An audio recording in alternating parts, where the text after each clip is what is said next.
একদিন মহান আল্লাহ পাক রব্বুল আলামিন হযরত জারজিস আলাইহিস সালামের ওহির মাধ্যমে নির্দেশ দিলেন, হে জারজিস, তুমি ফিলিস্তিনে যাও, সেখানে গিয়ে সেখানকার বাদশাহ দাদিয়ানকে দিনের পথে আহ্বান করো। মহান আল্লাহ পাক রব্বুল আলামিনের এই নির্দেশ মোতাবেক হযরত জারজিস আলাইহিস সালাম বাদশাহ দাদিয়ানে এবং তার অনুসারীদের মধ্যে দেব মূর্তি পূজার অসারতা এবং নিরাকার আল্লাহই একমাত্র উপাস্য এই সত্যবাণী প্রচারের লক্ষ্যে ফিলিস্তিনে রওনা করলেন। বহু পথ অতিক্রম করার পরে হযরত জারজিস আলাইহিস সালাম বাদশাহ দাদিয়ানের দরবারে এসে উপস্থিত হলেন এবং বাদশাহ দাদিয়ানকে বললেন, হে বাদশাহ, তুমি অনেক জ্ঞান সম্পন্ন একজন ব্যক্তি, অথচ প্রকৃত উপাসকের উপাসনা না করে যার কোনো অনুভূতি নেই তার উপাসনা করছো। এটা আসলে খুবই আশ্চর্যজনক যে নিজের কল্যাণ এবং মঙ্গল করতে পারে না, সে অন্যের কল্যাণ করবে কেমন করে? আমি আশা করি তুমি এভাবেই মূর্তি পূজা বন্ধ করে দিবে। হযরত জারজিস আলাইহিস সালামের কথা শুনে দাদিয়ান বলল, আমার উপাসক মানুষের কল্যাণ করতে পারে না, তবে কল্যাণ করতে পারে কি তোমার উপাসক? তুমি তো বাস্তবেই দেখছো আমার উপাসকের ক্ষমতা আছে, বলে সে আমাকে বাদশাহী এবং ধন সম্পদের মালিক করেছে। পক্ষান্তরে তোমার উপাসক অক্ষম বলেই তোমার কোনো ধন সম্পদ নেই, বরং তুমি অভাবগ্রস্ত অবস্থায় দিন যাপন করছো।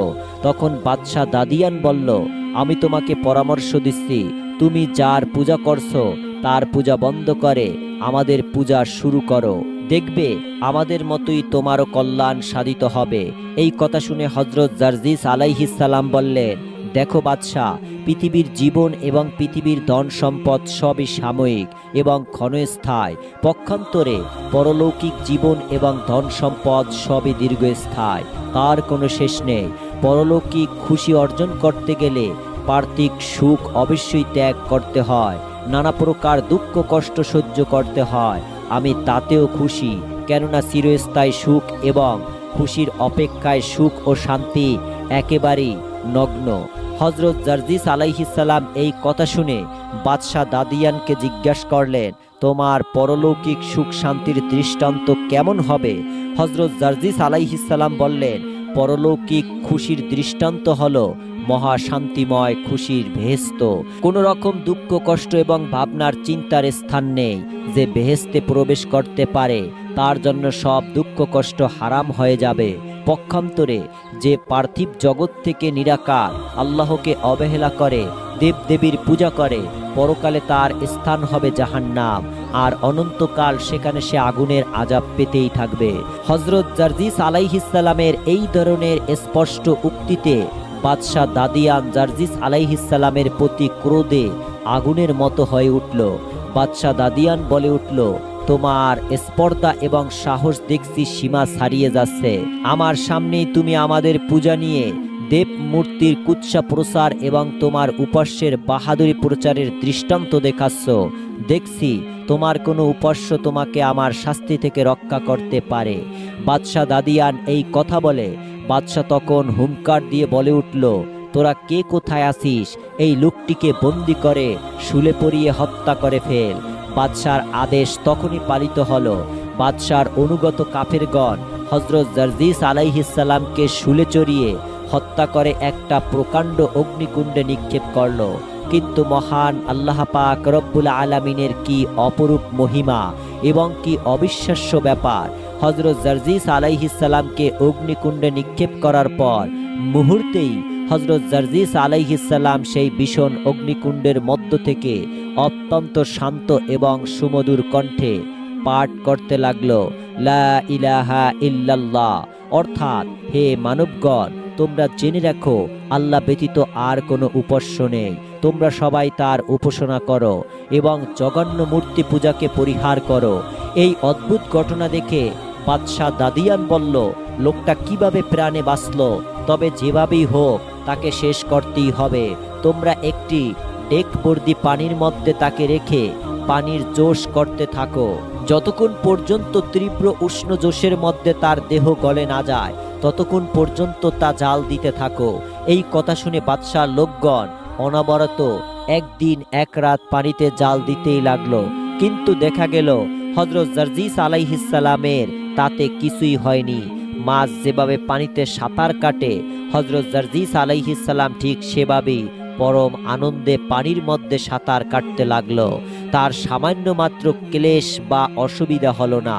তিনি সেই গরম পানির মধ্যে হতে বলতে লাগলো, হে মূর্খ বাদশাহ, তুমি ভুল পথ বাদ দিয়ে এখনো সময় আছে, সৎপথ অবলম্বন করো। তুমি যদি সৎপথ অবলম্বন করো, তার পরিণতি কল্যাণকর এবং মঙ্গলময় হবে। বাদশাহ দাদিয়ান তার ব্যর্থতার গ্লানিতে অধিক কাতর এবং উত্তেজিত হয়ে দিশেহারা হয়ে উঠল। সে এবার তার লোকদেরকে বলল, তোমরা এবার এক কাজ করো, ড্যাগের মধ্যে তামা রেখে জাল দিতে শুরু করো। যখন তা গলে তরল পানির আকার ধারণ করবে, তখন তাকে ওই ড্যাগের মধ্যে রেখে ড্যাগটির মুখ আবদ্ধ করে পুনরায় জাল দিতে শুরু করো। বাদশাহ দাদিয়ানের কথা অনুযায়ী তার লোকজন বাদশার নির্দেশ মতো কাজ করতে লাগলো। বিগলিত তামা আগুনের জালে ড্যাগের মধ্যে যখন টকবক করতে লাগলো, তখন ড্যাগের ঢাকনা খুলে তারা দেখতে পেল যে হযরত জারজিস আলাইহিস সালাম ড্যাগের মধ্যে আনন্দ চিত্তে বসে আছে। এই দৃশ্য দেখে বাদশাহ অবাক বিস্ময় তার নিকট জিজ্ঞাসা করলো, হে জারজিস, বলো তো, তুমি আর এই ভীষণ শাস্তিগুলোর মধ্যে কিভাবে তোমার প্রাণ রক্ষা করছো? হযরত জারজিস আলাইহিস সালাম বললেন, হে অবিশ্বাসী কাফের, তুমি আমার মহান আল্লাহর শান্তির কি বুঝবে? তিনি যাকে রক্ষা করবেন, তোমার হাত হাজার শক্তিশালী জালেম বাদশার সম্মিলিত শক্তিও তার কিছুই করতে পারবে না। অযথা তুমি আমার সাথে এই দুর্ব্যবহার করছো। আমি এখনো তোমাকে পরামর্শ দিচ্ছি, তুমি আল্লাহ তাআলার খাঁটি ধর্মে দীক্ষিত হয়ে যাও। তোমার ওই সব ভুয়া দেবদেবীর উপাসনা ত্যাগ করো। হযরত জারজিস আলাইহিস সালামের কথা শুনে বাদশাহ দাদিয়ান আবার ক্রোধে গর্জন করে উঠল এবং তার কতিপয় লোকদেরকে ডেকে বলল, তোমরা লোহার শলাকা জ্বলন্ত আগুনে ধরো। তা যখন উত্তপ্ত হয়ে আগুনের বর্ণ ধারণ করবে, তখন তা জারজিসের মাথায় চেপে ধরবে এবং যতক্ষণ পর্যন্ত তার প্রাণ বের না হবে, তত সময় পর্যন্ত জারজিসকে এই শাস্তি প্রদান করো এবং এভাবেই শাস্তি দিতে থাকো। বাদশাহ দাদিয়ানের আদেশ পাওয়া মাত্রই হযরত জারজিস আলাইহিস সালামের প্রতি এই অত্যাচার শুরু হলো। কিন্তু মহান আল্লাহ তাআলার অপর অনুগ্রহে এতেও হযরত জারজিস আলাইহিস সালাম কোনো রকম কষ্ট অনুভব করলো না। মোট কথা, হযরত জারজিস আলাইহিস সালামকে হত্যা করার এই প্রচেষ্টা সম্পূর্ণভাবে ব্যর্থ হয়ে গেল। বাদশাহ দাদিয়ান এই অবস্থা দেখে একেবারে হয়রান হয়ে গেল। তিনি ভাবতে লাগলেন, কিভাবে হযরত জারজিস আলাইহিস সালামকে হত্যা করা যায়। এমন কোনো কার্যকারী ব্যবস্থাই বাদশাহ আর খুঁজে না পেয়ে তার লোকদের নির্দেশ দিল, তোমরা জারজিসকে কারাগারে নিয়ে মাটিতে উপর করে লোহার দণ্ড দ্বারা অনবরত তার পায়ে এবং মাথায় সজোরে প্রহার করতে থাকো, আর তার পিঠের উপর ভারী পাথর চাপা দাও, যেন তার জিহ্বা বের হয়ে পড়ে। বাদশার আদেশ অনুযায়ী হযরত জারজিস আলাইহিস সালামকে সত্যি কারাগারে নিয়ে উপর করে শুইয়ে তার পিঠে ভারী পাথর চাপা দিয়ে কয়েকজন লোক একই লোহার দণ্ড দ্বারা প্রহার করতে লাগলো। অবিরাম এই কঠোর নির্যাতন চলতে লাগলো। এই সময় মহান আল্লাহ পাক রব্বুল আলামিনের পক্ষ থেকে হযরত জিবরাইল আলাইহিস সালাম আগমন করে হযরত জারজিস আলাইহিস সালামকে বললেন, হে আল্লাহর নবী, পাপিষ্ট কাফের আপনার প্রতি যেই কঠোর নির্যাতন শুরু করেছে, তা সহ্য করা সত্যি সীমার বাহিরে। তবু আপনি মহান আল্লাহর উপর নির্ভর করে ধৈর্য ধারণ করুন, তাতে মহান আল্লাহর দরবারে আপনার মর্যাদা অনেক গুণ বৃদ্ধি পাবে। কোনো ক্রমেই আপনি ধৈর্য হারা হবেন না। উক্ত কথা বলেই হযরত জিবরাইল আলাইহিস সালাম অদৃশ্য হয়ে গেল। হযরত জারজিস আলাইহিস সালাম কাফেরদের অত্যাচার নীরবে সহ্য করতে লাগলেন এবং তিনি শুধু আল্লাহ পাক রব্বুল আলামিনকে ডাকতে লাগলেন। এভাবে একাধারে 1 মাস পর্যন্ত শাস্তি প্রদান করে। যখন বাদশার লোকজন দেখল হযরত জারজিস আলাইহিস সালাম সম্পূর্ণভাবে মৃত্যুর মতো শুয়ে আছেন, তার কোনো অঙ্গ প্রত্যঙ্গ জীবিত লোকের মতো নিদর্শন মিলছে না, তখন তারা মনে করল যে হযরত জারজিস আলাইহিস সালাম নিশ্চয়ই মৃত্যুবরণ করেছে। মৃত্যু ব্যক্তির উপর শাস্তি দেওয়া নির্থক মনে করে হযরত জারজিস আলাইহিস সালামের পিঠের উপর হতে পাথর সরিয়ে তারা বাদশার কাছে চলে গেলেন। হযরত জারজিস আলাইহিস সালামের মৃত্যু হয়েছে বলে বাদশার কাছে সংবাদ পৌঁছালো। বাদশা এই খবর শুনে অনেক খুশি হলো এবং এতদিন পর তার একটি মস্ত বড় বিপদ দূর হয়ে গেল, এই কথা মনে করে স্বস্তির নিঃশ্বাস ফেলল। কিন্তু পরদিন যখন বাদশার দরবারে এসে শাহী কার্যক্রম শুরু করলো, ঠিক তখনই হযরত জারজিস আলাইহিস সালাম বাদশার দরবারে উপস্থিত হয়ে বললেন, হে বাদশাহ, আমি তোমার দরবারে আবার আসলাম এই জন্য যে এখনো তোমার হুঁশ হওয়া উচিত। আমি তোমাকে সতর্ক করছি, তুমি ভ্রান্ত পথ বাদ দিয়ে সৎ পথ অবলম্বন করো। বাদশাহ দাদিয়ান চোখ তুলে সে হযরত জারজিস আলাইহিস সালামকে দেখা মাত্রই তার মাথা যেন আকাশ ভেঙে পড়ল। বাদশাহ কিছুই বুঝে উঠতে পারছিল না যে হযরত জারজিস আলাইহিস সালাম কি উপায়ে এত কঠোর নির্যাতন হতে প্রতিবারই তার জীবন রক্ষা করছে। তারপর বাদশাহ ভাবতে লাগলো কোন প্রক্রিয়া দ্বারা তার প্রাণ সংহার করতে পারবে। কিছুক্ষণ ভাবার পরে বাদশাহ দাদিয়ান তার দরবারে কড়া টেনে তার লোকদেরকে আদেশ করলো, তোমরা জারজিস আলাইহিস সালামের দেহটি ছিঁড়ে দুই খণ্ড করে তার টুকরো টুকরো করে ফেলো। তারপর তা খাঁচায় আবদ্ধ বাঘের সামনে নিয়ে যাও। আমি দেখতে চাই বাঘ তার মাংস খেয়ে ফেলছে। তখন বাদশাহ দাদিয়ানের আদেশ পালিত হলো। তার লোকজন বাঘকে মাংস দিয়ে চলে আসলো, কিন্তু বাঘ হযরত জারজিস আলাইহিস সালামের মাংস আহার করা তো দূরের কথা, সেই মাংস বহু ইজ্জত এবং সম্মানের সাথে উঠিয়ে নিজের পিঠের উপর রাখলো। এই সময় আল্লাহ পাক রব্বুল আলামিনের হুকুমে এক ফেরেশতা হাজির হয়ে উক্ত মাংসের মধ্যে রূহ প্রবেশ করিয়ে দিল। সাথে সাথে হযরত জারজিস আলাইহিস সালাম অবিকল পূর্বের রূপ ধারণ করে জীবিত হয়ে বাঘের পিঠে বসে রইলেন। ওইদিকে বাদশাহ বহুদিন পরে আজ হযরত জারজিস আলাইহিস সালামের ঝামেলা মিটে গেছে মনে করে নিশ্চিন্ত মনে শাহী দরবারে কাজকর্মে আত্মনিয়োগ করলো। ঠিক এমন সময় হযরত জারজিস আলাইহিস সালাম উল্লেখিত বাঘের পিঠে চড়ে শাহী দরবারে গিয়ে উপস্থিত হলেন। এই দৃশ্য অবলোকন করে বাদশাহ এবং তার দরবারের প্রত্যেকটি লোকজন ভয়ে কেঁপে উঠল। তারা সবাই মনে করলো যে হযরত জারজিস আলাইহিস সালাম এবার কাউকে রেহাই দেবে না, বাঘের দ্বারা তিনি সকলের প্রাণ সংহার করবেন। আসলে হযরত জারজিস আলাইহিস সালাম কিন্তু সেই সব কিছুই করল না। শুধু তিনি একবার বাদশাকে বললেন, হে বাদশাহ দাদিয়ান, আল্লাহর শক্তি দেখে আল্লাহর শক্তির কথা চিন্তা করে এবার তুমি আল্লাহর পথে ফিরে এসো। এই কথা বলে তারপর জারজিস আলাইহিস সালাম আবার চলে গেলেন। পাপিষ্ঠ বাদশাহ এবং তার পরিষদ বর্গের এবারও সদ্বুদ্ধির উপায় হলো না। তারা বলাবলি করতে লাগলো যে জারজিস আলাইহিস সালাম দেখা যায় এক ভয়ঙ্কর জাদুকর, সে জাদুর জোরেই এভাবেই তার প্রাণ রক্ষা করছে। অতএব তাকে জব্দ করতে হলে তদ অপেক্ষায় বড় জাদুকর দ্বারা কার্যসিদ্ধ করতে হবে। তখন রাজ্যের যত প্রধান এবং সেরা জাদুকর ছিল তাদের সকলকে শাহী দরবারে উপস্থিত করা হলো এবং বলা হলো, তোমরা যদি জাদুকর জারজিসকে জাদুর সাহায্যে শেষ করতে পারো তাহলে তোমাদেরকে ধারণাতীত পুরস্কার দেওয়া হবে। এত পুরস্কার দিব যা তোমরা ধারণাও করতে পারোনি।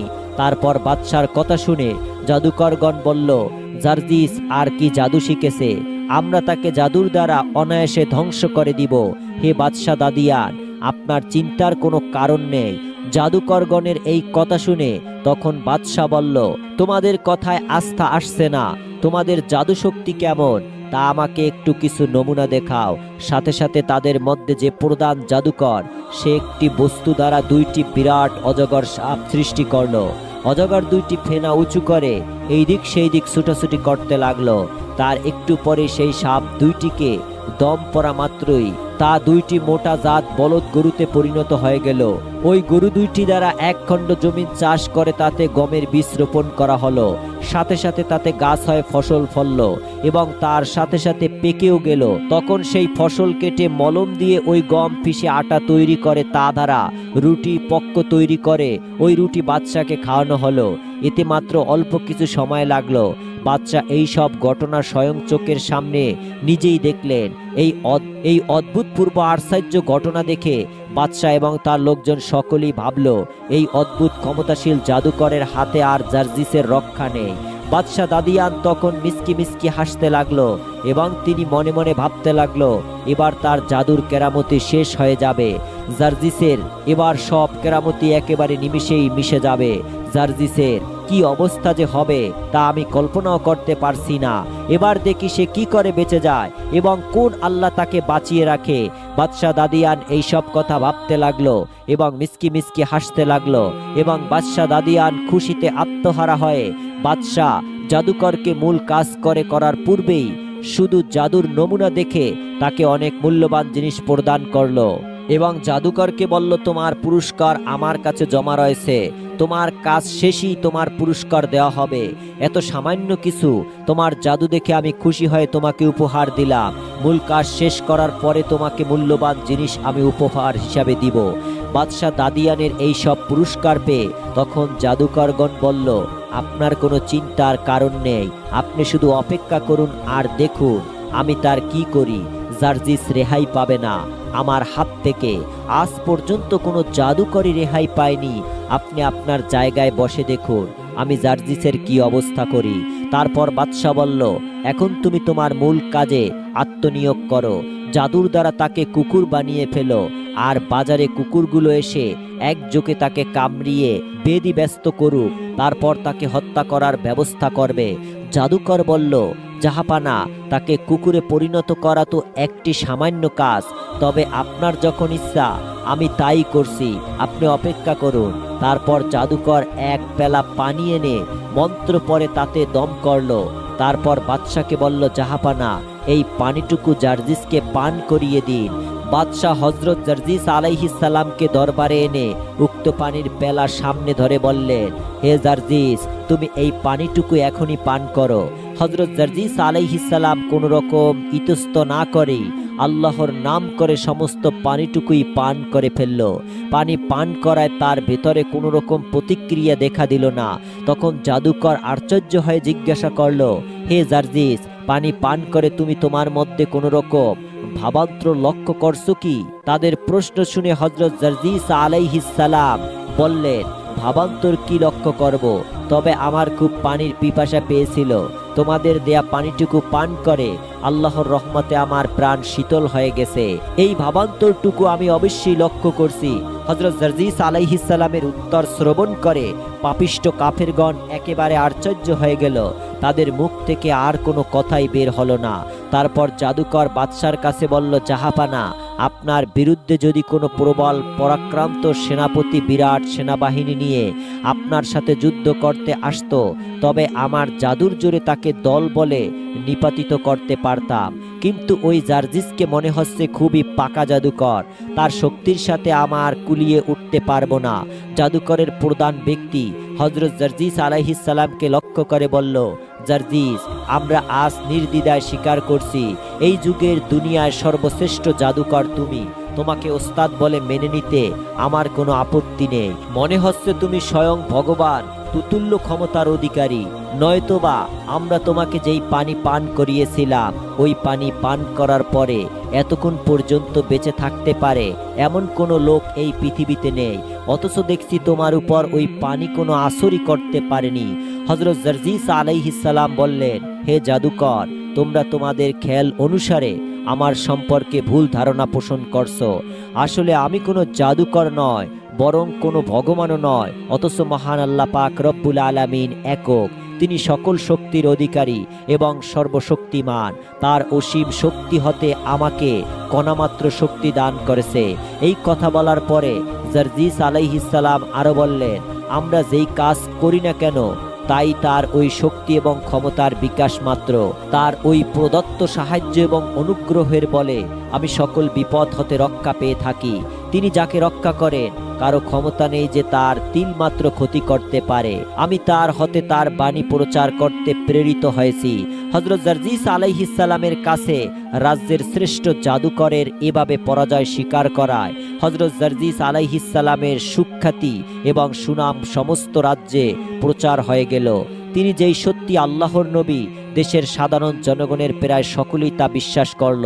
অতএব সর্বসাধারণ বিপদ আপদে হযরত জার্জিস আলাইহিস সালামের নিকট এসে তার মাধ্যমে আল্লাহর দরবারে দোয়া করতে শুরু করলো। একদিন জঘন্য মহিলা হযরত জার্জিস আলাইহিস সালামের কাছে এসে আরজ করল, হে আল্লাহর নবী, আমি একজন অভাবগ্রস্ত অসহায় রমণী। সম্বল বলতে আমার একটি গাভী ছিল, তার দুগ্ধ দ্বারা আমার দিন চলতো। হঠাৎ আমার সেই গাভীটি মরে গেছে। এখন আমি কিভাবে বাঁচাবো? আমি কোনো উপায় দেখছি না। অতএব আপনি যদি মহান আল্লাহর দরবারে দোয়া করে আমার গাভীটি জীবিত করে দিতেন তাহলে আমার বড়ই উপকার হতো। মহিলার কথা শুনে হযরত জার্জিস আলাইহিস সালাম বললেন, তুমি আমার এই লাঠিখানা নিয়ে যাও, তোমার মৃত্যু গাভীর গায়ে তা স্পর্শ করে বলো যে, হে আল্লাহর সৃষ্টির গাভী, তুমি সেই আল্লাহর হুকুমে জীবিত হয়ে ওঠো, এবং এই কথার কারণে তাতে তা জীবিত হয়ে উঠবে এবং তোমাকে পূর্বের মতোই দুধ দিবে। হযরত জারজিস আলাইহিস সালামের কথা মতো মহিলাটি সেই লাঠি নিয়ে তার বাড়িতে চলে গেল এবং মহিলাটি তার বাড়িতে এসে হযরত জারজিস আলাইহিস সালামের কথা মতো সেই গাভীর কাছে গিয়ে দাঁড়ালো এবং গাভীর কাছে গিয়ে দাঁড়িয়ে বলল, হে আল্লাহর সৃষ্টি গাভী, তুমি সেই আল্লাহর হুকুমে জীবিত হয়ে উঠো। মহিলার কথা অনুযায়ী সাথে সাথে আল্লাহর রহমতে সত্যি গাভীটি জীবিত হয়ে উঠল এবং পূর্বের মতোই দুধ দিতে শুরু করলো।